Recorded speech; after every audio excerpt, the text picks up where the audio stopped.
Welcome to Cyber Frontier, bringing you the latest news, trends, and hottest topics that focus on advances in cybersecurity and cyber industry economics. Our expert yet down-to-earth hosts make cybersecurity straightforward. They ask the tough questions and make this challenging topic something that everyone can understand. Our candid approach lets guests open up on topics we would all like to see addressed. You can find us on the web at newcyberfrontier.com. That's www.newcyberfrontier.com.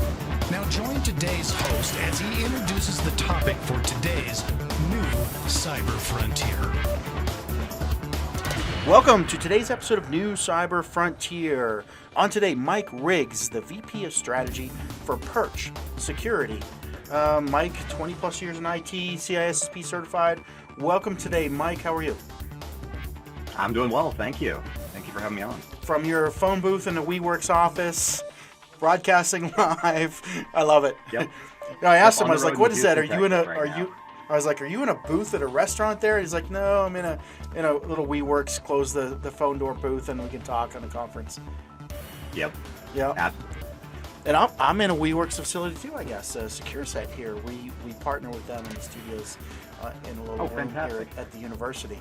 So they've been really nice to us to give us a home in exchange for some publicity we give them and things like that. But it's a good working relationship with WeWorks, I guess. So welcome to the team. Huh?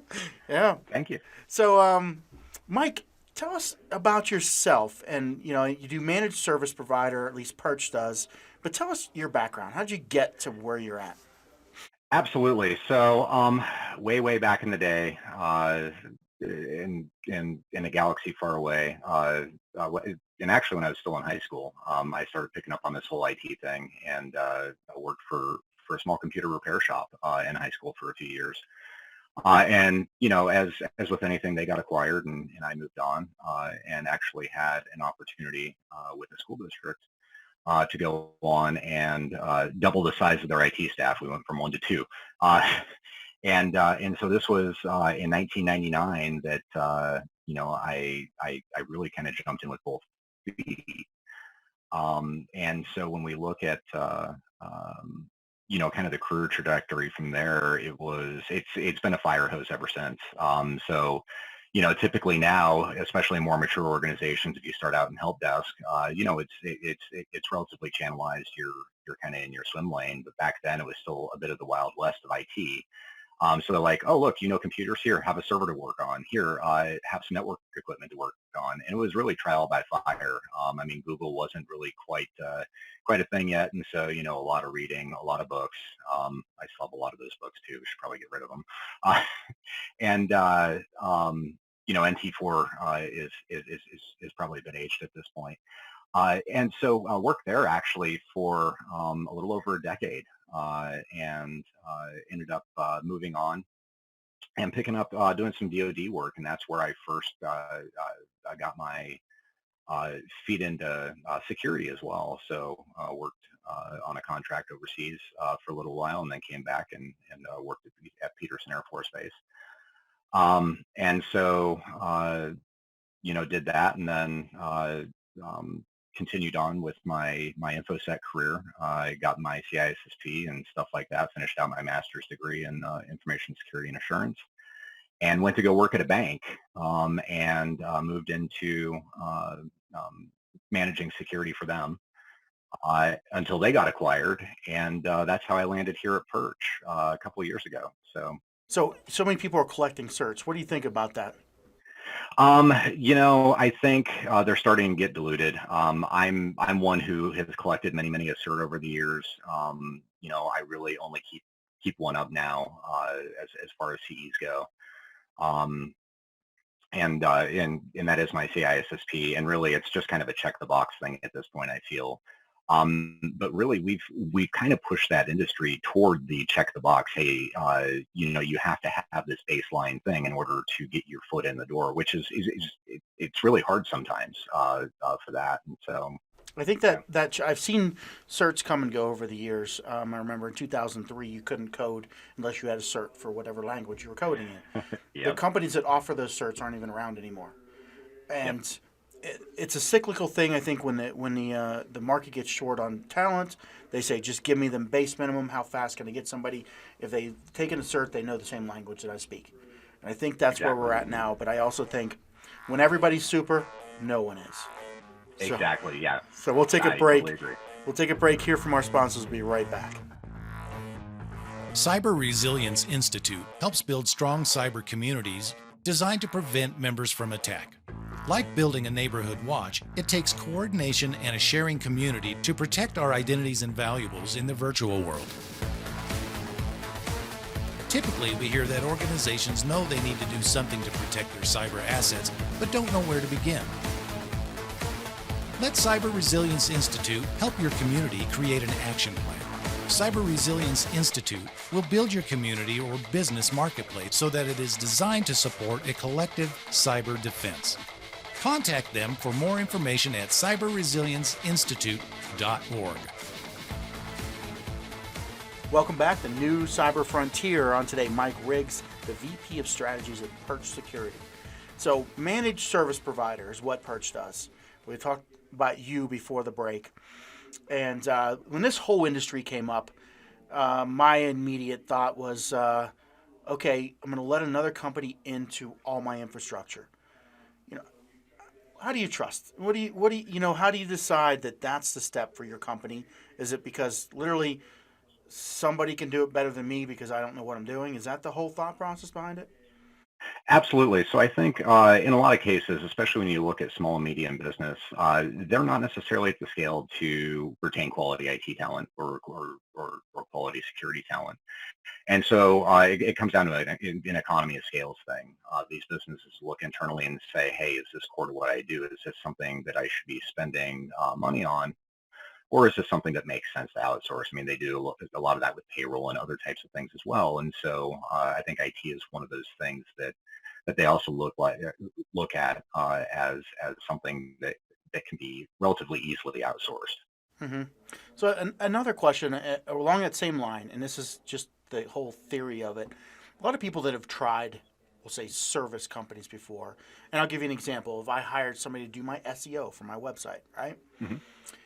The first 6 months, they're making an impression on me. They're coming in, they're all guns blazing. They have 5 people, senior people that are spending, 10 hours a week on my company, and man, I'm happy.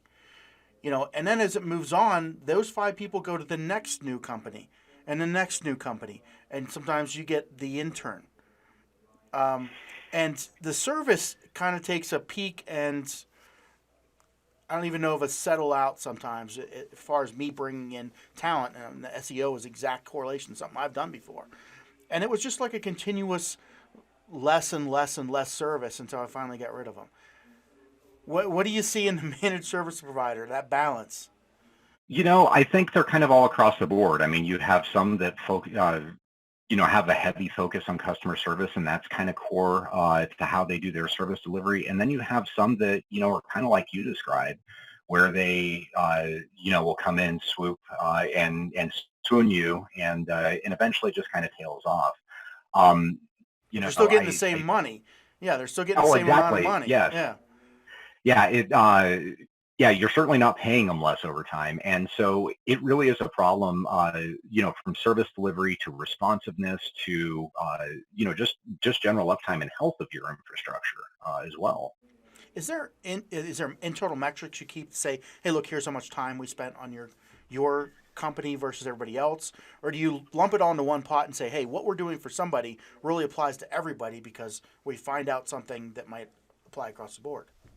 Yeah, absolutely. So, I mean, the way we address it, because we, those managed service providers are our customers, is we establish SLAs that we report on and, make available and make a commitment to. And there's a few things that have to happen there. You have to have process in place to be able to deliver that service level. And you also have to have the personnel in place to deliver on that, right? If I'm saying I'm going to have a 4-hour SLA, and something happens at 2 a.m. and I don't have somebody on the clock, that's a pretty big problem, right? And Service. so, Now that is service level agreement, or is there yes, another? yes, Okay, I didn't. Okay, go yeah, ahead. yeah, service level agreement. My apologies. I just want to make sure it meant the same thing I thought it did. Yeah, yeah, absolutely. So yeah, we have to staff appropriately to deliver those agreed upon service levels to the customer. In this case, the MSP, and conversely, I would expect they would be doing the same to their customers as well. And again, you see varying maturity across the board. Yeah. So now, how do you combat the? I'm bringing somebody in, give them the keys to the kingdom, and do I trust everybody in that organization? How does new people come in? How do I know you don't have an insider, or you get something as a problem and it's spread to multiple organizations? I think you gave me an example of that. Absolutely. So, when I was a banker, we did this thing called vendor management. We would actually risk assess our vendors to see what they have access to, all the way from the garbage collection company to the cleaners to the people who are providing the core banking software, right? And when you assess a managed service provider relationship, you should be doing the same, because you're more or less handing over the keys to the kingdom to them. I mean, anything that is a manageable IT asset, they're going to have full access to. And so when you're going through and doing that, unfortunately with managed services, there isn't necessarily a baseline certification or baseline standard to say, hey, this company knows what they're doing. And that's kind of problematic. And you see varying best practices for information security, access control and things like that across the board. In some good examples, there were a handful of Texas counties this last summer that were ransomwared. The common thread in that was actually the managed service provider that was providing them some IT services that had full access to those systems. So, you have a domain admin password and remote access into, dozens of companies. The managed service provider is the one that really is going to be the weak link in that. They're the ones who are going to end up getting popped, and then all of a sudden their customers are being held for ransom. Mm-hmm. So now I'm a company. I hire a managed service provider. Mm-hmm. What do you? I mean, from your inside looking the other way, who's checking up on you adequately, and what are they doing? And that's kind of a problem in kind of outsourcing that thought leadership in the area of IT, right? You don't necessarily have that experience inside, and so you're kind of left, hoping you make a good decision. There's some frameworks that are becoming easier and easier for businesses to consume to, possibly start vetting some of their managed providers. And to hopefully start implementing best practice internally outside of their managed providers, but still you're largely held blind, I guess, just based on what they're saying and what they're showing you. Interesting, but you don't have anybody that checks up on you effectively that you can give us. What are they doing? Well, and so because we're not necessarily a managed service provider, however, we go through and do our annual pen test. We provide an information security package to our customers if they request it. We're actually working through our SOC 2 at this point, going through that craziness to where you have a bit of that independent attestation that you're doing the right things, as in our case, a software company that's also providing some services. Gotcha. So more of, have them give you a report, understand what's going on, not just look at it, and Yep. then, I'm always curious as to how I would, I know a little bit about cybersecurity, so if I brought a managed service provider in, I would know how to follow up with them. But at the same time, I'm probably not the person that would have one because of that. So I'm always curious, what's that balance? How could somebody who doesn't know anything about cybersecurity, they hire somebody because their friend's brother's uncle recommended them, or they saw a whole bunch of clips in the news about them, and we'll take a break and we'll talk about that a little bit more, about choosing them. But finally you settle on one. Now you're just in. You trust them, or you live or die by that relationship. And it seems to be a one-time established, and how do you vet that over time? But let's take a break and get back after we hear from our sponsors. Be right back.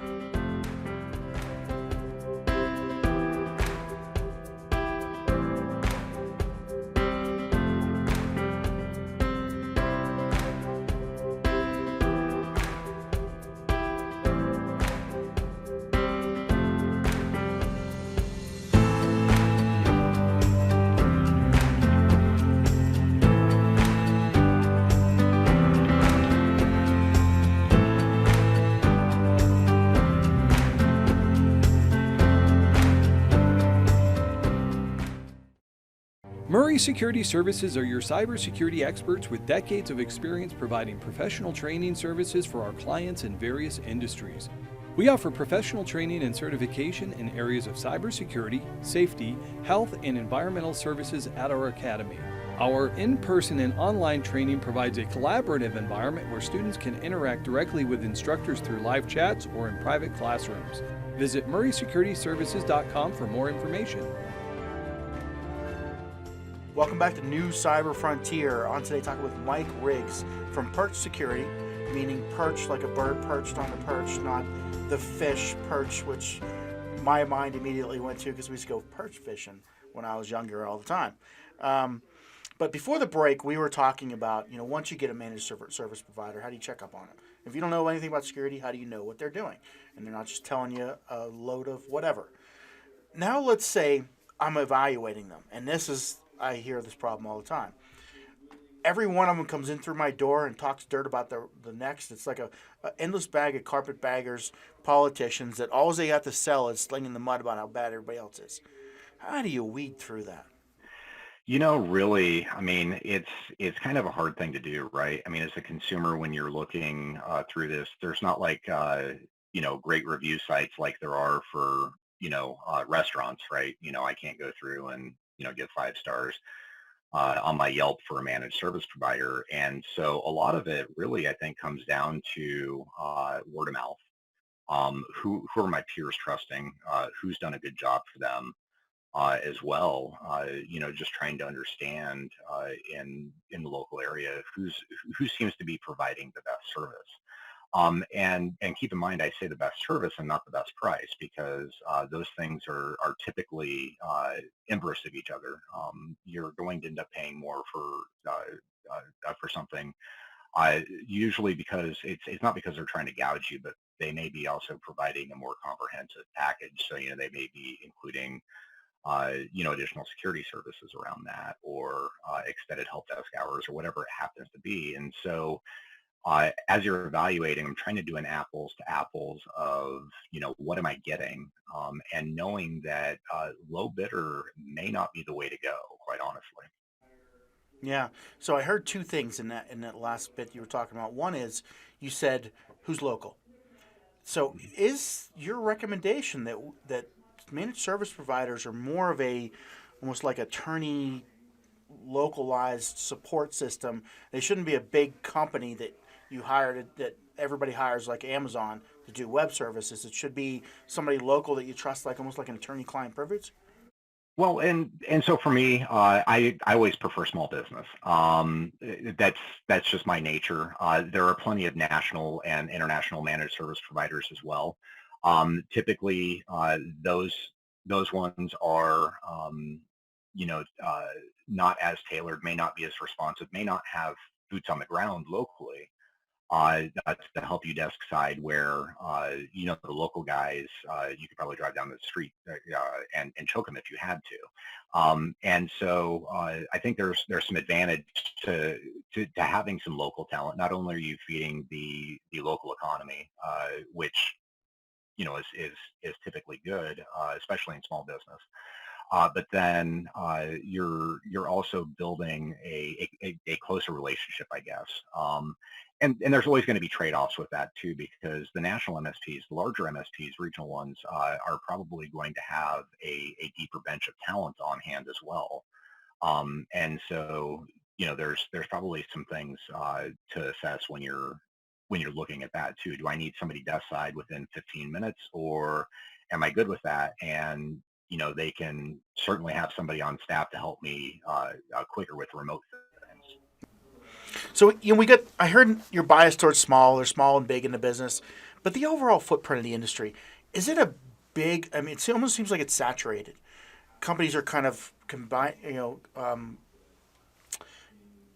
campaigning against each other, and only customers you get it through other companies losing it. Is that the case? You think it's saturated, or is it a big growth industry? I think there's still some opportunity there, especially as these managed service providers keep expanding into managed security as well, because it really is becoming something at the forefront of small business mind, especially as they see ransomware splattered throughout the news and all these really scary things that cause businesses to shut down. So I think there's still opportunity in the market for new players. And even existing players to start fortifying the services they're offering and really offering totally new services as well based around security. But we're also seeing acquisitions and mergers of these MSPs as well. And so, I mean, I think, these local MSPs eventually get bought by larger ones, the bigger fish eating the smaller fish. Private equity is getting into the play as well because there's a lot of money here. And so I think there is definitely room for growth, mostly because there's still a lot of money in the market. Yeah. So and that's kind of what I see too is the consolidation in that industry is getting big. Now I had started a couple minutes ago. We said I had two thoughts from your topic, and the second one was, you said, what are companies getting for what they pay for?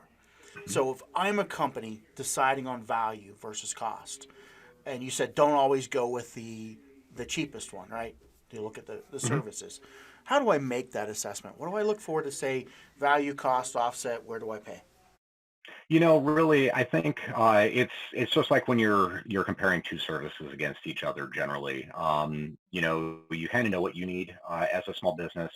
You're not necessarily completely dumbfounded by technology. Obviously, there's computers on desks. You're using Office, you're using email, things like that, and so a lot of those things that you want to use. And so as you're working with the companies and getting bids, you want to get their service lists and kind of do that apples to apples comparison to figure out, hey, am I getting what I need from this standpoint? Who's going to offer me more?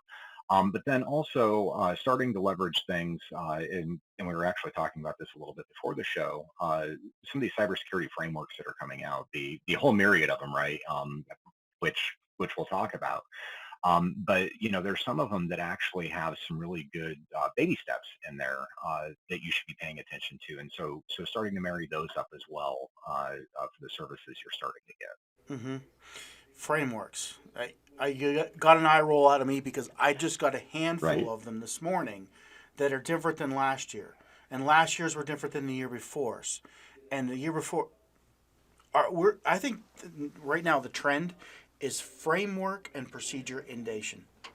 We're getting, there's too many, and what do we follow? Right now, I just got handed this morning CISSP whole new process and frameworks, and they're like, well, we based this on the earlier one of this and the earlier one of that. It's really from MITRE. Don't you use MITRE? And I'm like, no, I've heard of it. It's not, And then DISA has their own procedure, the RMF framework, the C2M2, NIST went from 800 series.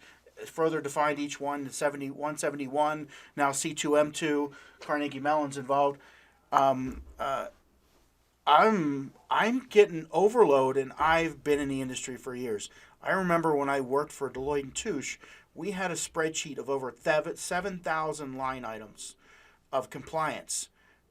And this is not even the ones I just talked about. This is based on SOX, DCI or PCI DSS, NRC, NERC, and every year somebody comes out with a new framework, a new set of policies, new procedures. This year's and nothing new this year. It's a whole nother set. Now let's all go a different direction. Let's all attend the new conference and let's all start over. Absolutely. As somebody who's going through a SOC 2 assessment right now with the 260 plus line items that all have people, process, or technology attached to them, and probably lengthy policy documents for most of them, It is absolutely insane right now. I think CISA is trying to do something good here with the things that we're releasing towards small business. Really good quick wins, easy to digest material.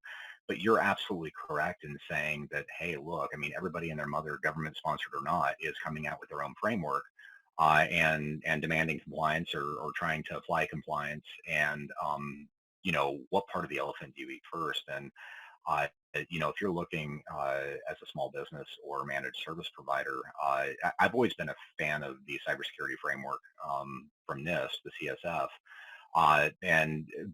but that tends to still be too far in the weeds, too far in depth for most small business to adopt. And so I really think by distilling it even a little further, I think CISA is coming out with some great guidance and some great policy documents that will help at least navigate that for small business through the beginning until they can establish some level of maturity. So, and if I said, okay, let's take that advice. CISA just come out with all these new procedures and everything. Mm-hmm. Let's dump everything from last year, right? Is that the recommendation? Well, because that's where the too many things comes in. Yeah. Well, and so, I mean, I think it comes down to, and this is the enterprise in me speaking, your information security program should be a living thing. It should always be adapting and changing because information security is not a stale, stagnant thing. And so, as new guidance comes out, you should always adopt it. But I mean, to your point, as a small business, do I throw the bath or the baby out with the bathwater? And no, I don't think so, because I mean, honestly, a lot of what you're already doing could probably largely be recycled and applied to kind of the newer guidance. But then also, if you already have something in place and it's working well for you, I mean, honestly, I would leave that in place and evaluate whether or not you even need to change. In a lot of cases, we're still talking to organizations where, hey, I've got managed antivirus and I've got a firewall in place. That's enough, right? And sure, 5, 10, 15, 20 years ago, it was plenty. But with the new adversaries that are out there going after the keys to the kingdom and trying to lock you out of your assets, unfortunately, that's just no longer the truth. All right. Well, I think we could talk about that one all day. And yeah, oh yeah. I feel inundated right now just because in 2020 came with a lot, or end of 2019, 2020 came with everybody that had been working all year last year is releasing their framework, and there's exponential information increase. I'm just starting to think that with each government release of a new framework, they should include a bottle of bourbon for the poor practitioners. Bring it next time you're in town. I know you're out of town now. Right, but at the end, I always like to give you a chance. What do you do? What services your company offer? Who should reach out to you, and how would they get a hold of you? Absolutely. So over at Perch Security, we do managed detection and response. We started out in financial services and healthcare. We have large enterprise customers, and about this time last year, we started into addressing the managed service provider market, trying to move our services down market. And so what we do is we do managed detection and response. So we have managed IDS, we have managed SIM services, and we have a 24/7 SOC that's US-based that supports all of that. So you don't have to have your own security operations personnel. And so we augment managed service providers who are working on moving beyond that firewall managed antivirus, getting eyes on the network, and then actually, doing that across close to 2 million endpoints now. And so over the last few years, we've grown radically, and it's been an interesting experience. So whether you're large or small, give us a buzz. hello@perchsecurity.com would be a good email address to get a hold of me. I take a look at that inbox frequently. So. Perfect. And perchsecurity.com is the site? Yes, sir. All right. Yes. Well, thanks for joining today, Mike. It's definitely been a pleasure, and look forward to catching up with you next time you're in town. Absolutely. Thank you so much, and take care. Cheers. Thank you for listening to New Cyber Frontier. Remember to follow or like our post and circulate each new show to your networks. We keep you informed, bring you the latest news, explore new trends, and find the hottest topics. With New Cyber Frontier, you don't have to be a computer or cybersecurity expert. Just get plugged in. We encourage you to get involved. Tell us what topics interest you and join our mailing lists. You can find us on the web at www.newcyberfrontier.com. That's newcyberfrontier.com. Check out our previous interviews and please let us know if there are any topics that you would like to hear discussed. See you next time on New Cyber Frontier.